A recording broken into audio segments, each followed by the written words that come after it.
पर बहुत से लोगों के साथ सक्सेस के लिए उनकी कमिटमेंट या प्रतिबद्धता कमज़ोर है। वो कामयाबी चाहते हैं, वो 3 कदम लेंगे, फिर यहाँ कुछ दिलचस्प हुआ तो इधर चले आएंगे, वहाँ चले जाएंगे, उधर जाएंगे। अरे मैं जीना चाहता हूँ। सक्सेस के लिए उनकी कमिटमेंट कमज़ोर है, या तो उनके आसपास के हालात किसी भी तरह से आप जो कर रहे हैं, हालात बहुत आसानी से आपको वो करने से रोक सकते हैं। कई बार सबके साथ ऐसा होता है, लेकिन जब ऐसा होता है तो लोग सक्सेस के लिए अपनी कमिटमेंट को कमज़ोर कर देते हैं। हो सकता है कि शारीरिक रूप से वो थोड़ा कमज़ोर महसूस करें, वो सक्सेस के लिए अपनी कमिटमेंट को कमज़ोर कर देंगे। हो सकता है कि उनकी भावनाएं थोड़ी भटक जाएं, वो सक्सेस के लिए अपनी कमिटमेंट को कमज़ोर कर देंगे। तो सक्सेस के लिए हमारी कमिटमेंट कम नहीं होनी चाहिए, चाहे सामाजिक नाटक चल रहा हो या शारीरिक नाटक या मनोवैज्ञानिक नाटक, जो भी हो। Your commitment to success should not weaken. That is what get you across so many lines in our life, so many barriers in our life. Success के लिए आपकी कमिटमेंट कम नहीं होनी चाहिए। यही वो है जो आपको जीवन में इतनी सारी सीमाओं के, कई सारी बाधाओं के पार ले जाता है। तो सक्सेस कैसी होती है, उसके लिए क्या करना चाहिए? आपको ये समझना चाहिए, जिन्होंने अपने जीवन में महत्वपूर्ण उपलब्धियां हासिल की, उन्होंने नहीं। तो सक्सेस आप जानते हैं, कमिटमेंट। मैं नहीं किसी का भी व्यक्तिगत उदाहरण नहीं लेना चाहता, मैं उन जाहिर सी बातों को नज़रअंदाज करने की कोशिश कर रहा हूँ जो मेरे दिमाग में आ रही हैं। Well, आप जानते हैं, मैं ऐसे परिवार और दोस्तों को जानता हूँ जो हमेशा अपना नाश्ता समय पर करते हैं, और नाश्ते के बाद बेशक उन्हें कॉफ़ी पीनी है, कॉफ़ी के बाद पक्के से उन्हें एक सिगरेट जलानी है, और फिर अच्छे से बैठते हैं क्योंकि वो शांत होने की कोशिश कर रहे हैं।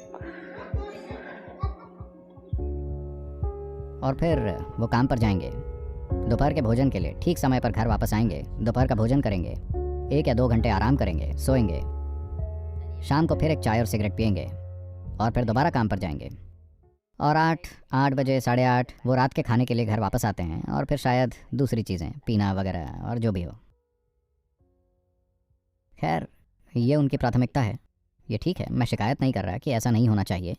लेकिन जो म्यूज़िक, स्पोर्ट्स, आर्ट, बिजनेस या आध्यात्मिक प्रक्रिया में बहुत सफल रहे हैं, वो लोग कभी नहीं जानते कि वो कब खाते हैं, कब सोते हैं, कब दोपहर का आराम करते हैं। मैंने अपने जीवन में ऐसा कुछ नहीं देखा। तो वो लोग जो सक्सेस के लिए कमिटेड हैं, चाहे वो जो भी करते हों, उनके जीवन का एक महत्वपूर्ण पहलू ये है कि जहाँ भी थोड़ा आराम हो, वो वहाँ ठहर नहीं रहे, क्योंकि आराम तभी होगा जब वो आपको कब्र में उतारेंगे, तब आप बहुत आराम में होंगे। क्या आपने देखा है वो कितने आराम में हैं?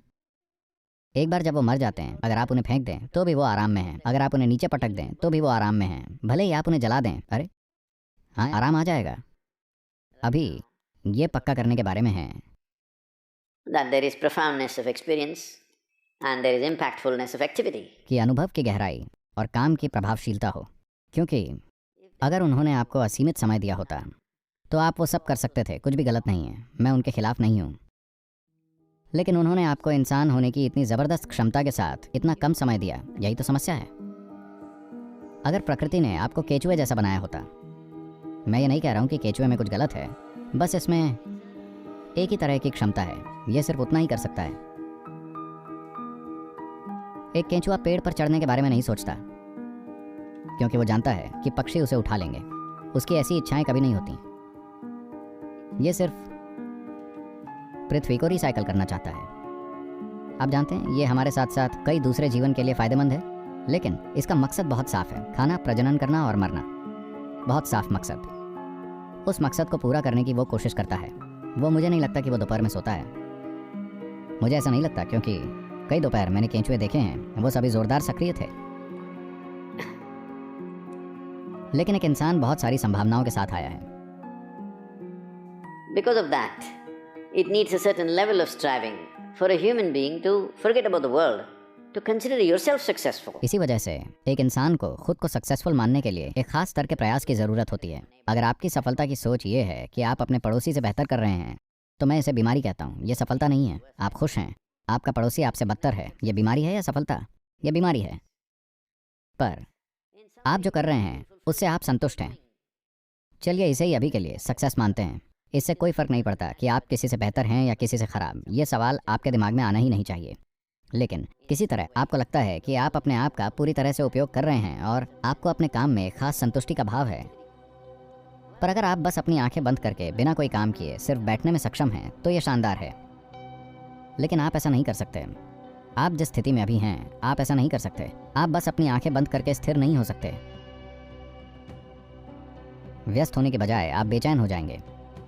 यानी ये नहीं कि आप सुधार कर रहे हैं, पर यह कि आप किसी तरह से पिछड़ रहे हैं।